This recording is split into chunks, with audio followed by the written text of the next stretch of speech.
Some stories start in castles, surrounded by luxury and comfort, where every need is met and every dream seems possible from the very beginning. But the ones that inspire us most begin in the toughest places, where hope is scarce and every day is a battle to survive.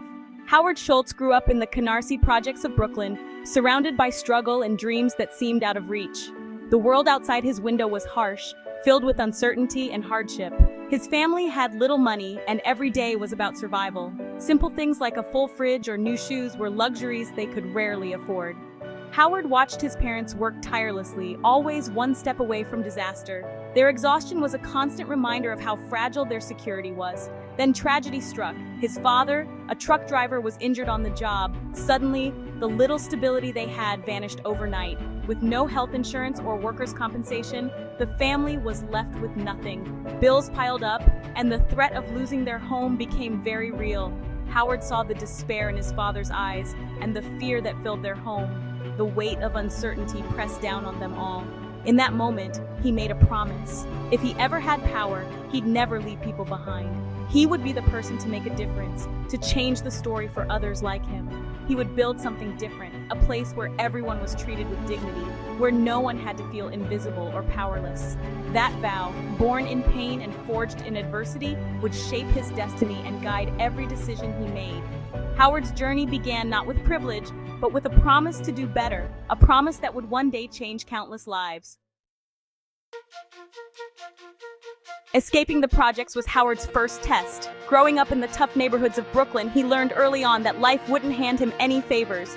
Every day, he walked past the same crumbling buildings, dreaming of something more, something better. Sports became his ticket out. His talent on the field earned him a scholarship to Northern Michigan University, making him the first in his family to ever attend college. It was a moment of pride, not just for Howard, but for everyone who had ever believed in him. After graduation, Howard set out to build a new life. He launched a career in sales, working for respected companies like Xerox, where he quickly made a name for himself with his drive and determination. He had a good job, a steady income, and a future that looked secure. Yet, despite his success, Howard couldn't shake the feeling that something was missing, a deeper purpose, a calling he hadn't yet found. One ordinary day, he wandered into a small Seattle coffee store, Starbucks. The moment he stepped inside, his life began to change. The rich aroma of freshly brewed coffee filled the air, and the passion of its founders was unmistakable. Howard was instantly captivated, sensing something special in the atmosphere. Howard saw more than just a store. He saw a vibrant community, a third place between work and home, where people could connect, relax, and share stories. A trip to Milan would soon reveal the true magic of Italian coffee bars, places alive with connection, conversation, and culture, where coffee was more than a drink. It was an experience. Howard returned to America inspired, convinced he could bring this sense of belonging and warmth to his own country, one cup at a time. With newfound passion, Howard pitched his vision to Starbucks' owners, eager to transform the company and share this experience with the world. But they didn't see what he saw. The owners were skeptical, unable to grasp the potential of his dream. Undeterred, Howard pressed on. His dream was just getting started, and he was ready to chase it, no matter what it took. Howard's vision for Starbucks was rejected. The dream he carried of transforming the way people experience coffee was met with closed doors and skeptical minds. The original founders of Starbucks wanted to focus on selling high-quality beans, not on creating vibrant coffee bars where people could gather and connect. Undeterred by their resistance, Howard made a bold decision. He left Starbucks to start his own coffee bar, Il Giornale, determined to bring his vision to life, even if it meant starting from scratch. He risked everything he had, pouring his savings and energy into this new venture, betting on his belief in the power of community and human connection over a simple cup of coffee. But dreams, no matter how passionate, need funding to grow. Howard faced a staggering 217 rejections from investors, each one a blow to his confidence but not to his resolve. Most people would have quit after so many setbacks, but Howard remembered the promise he made to himself to never give up on his dream, and he pressed on, fueled by determination.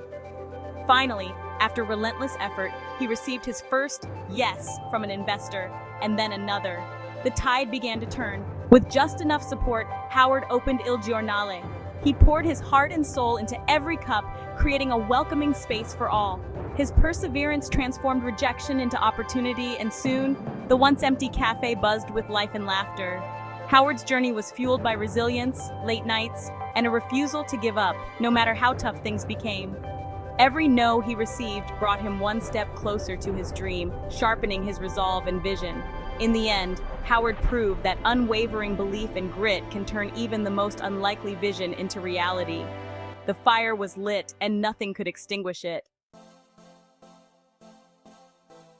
When Starbucks' owners decided to sell, Howard seized the chance. He bought the company, merged it with Il Giornale, and became CEO. Howard never forgot his promise from Brooklyn. He offered health insurance to all employees, even part-timers, unheard of at the time. He launched Beanstalk, making employees partners in Starbucks' success. Howard believed treating people with dignity would create a better company. Starbucks grew from a handful of stores to a global brand.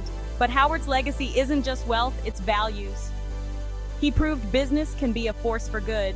The boy from Brooklyn built a company with a conscience. Where you start doesn't define where you'll end up. Howard Schultz's story proves that spirit and determination matter more than circumstances.